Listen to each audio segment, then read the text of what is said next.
కొలస్సీయులకు 4వ అధ్యాయము. యజమానులారా, పరలోకములో మీకును యజమానుడున్నాడని ఎరిగి న్యాయమైనదియు ధర్మానుసారమైనదియు మీ దాసుల ఎడల చేయుడి.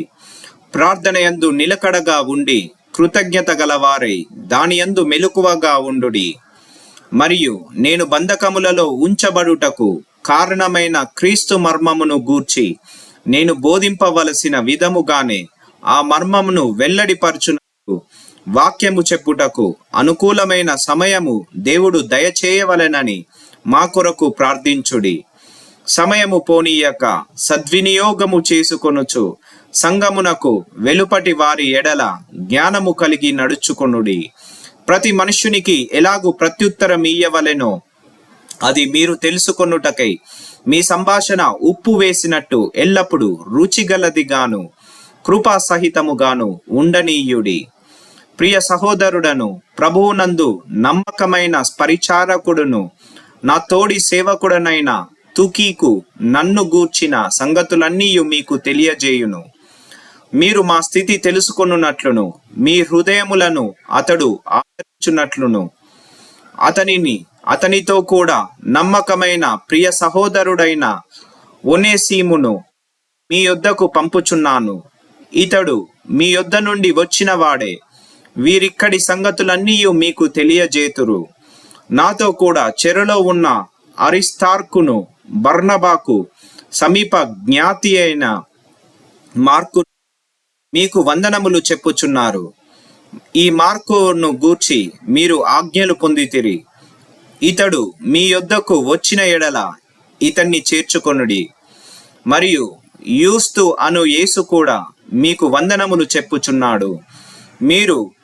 వీరు సున్నతి పొందిన వారిలో చేరిన వారు. వీరు మాత్రమే దేవుని రాజ్యము నిమిత్తము నా జత పనివారై ఉన్నారు. వీరి వలన నాకు ఆదరణ కలిగెను. మీలో ఒకడును క్రీస్తు యేసు దాసుడనైన ఎపఫ్రా మీకు వందనములు చెప్పుచున్నాడు. మీరు సంపూర్ణులను ప్రతి విషయములో దేవుని చిత్తమును గూర్చి సంపూర్ణాత్మ నిశ్చయత గలవారునై నిలకడగా ఉండవలనని ఇతడెల్లప్పుడూ మీ కొరకు తన ప్రార్థనలలో పోరాడుచున్నాడు.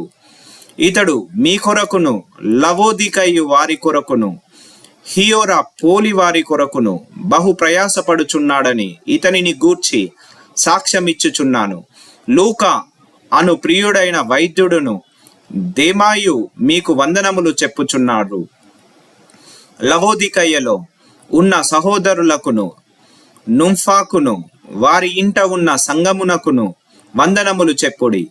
ఈ పత్రిక మీరు చదివించుకొనిన తరువాత లవోదికయ్య వారి సంఘములోను చదివించుడి.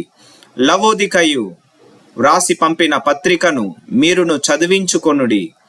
మరియు ప్రభువునందు నీకు అప్పగింపబడిన పరిచర్యను నెరవేర్చుటకు దాని గూర్చి జాగ్రత్త పడుమని అర్కిప్పుతో చెప్పుడి. పౌలను నేను స్వహస్తముతో నా వందనములు వ్రాయుచున్నాను. నా బంధకములను జ్ఞాపకము చేసుకొనుడి. కృప మీకు తోడైయుండును గాక.